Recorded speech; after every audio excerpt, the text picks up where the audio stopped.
देखा भाव कैसे ये पावर भी है थोड़ा का भाई मारे के क्या घिसने मार कर दो एकदम भी डिस भी ले थोड़ा अरे भजन न करब अरे सुअर हो जइबा अरे गावे गावे खई बजा के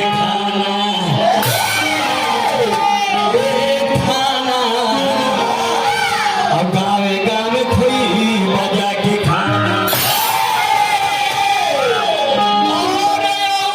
तो होई रे जइबो आरे माखी भीना भीनवना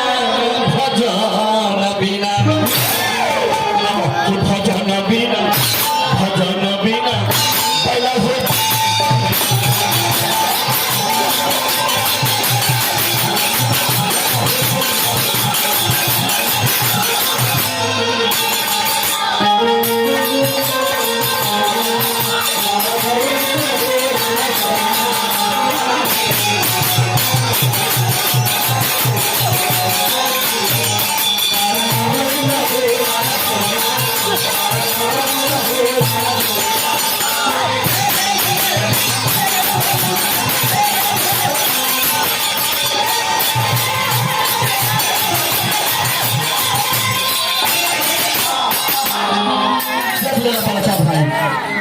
भजन के जवाब रह गया अब तनी चैत के भाव में कि कमे समय में सब कुछ दिखा लेवे के हाँ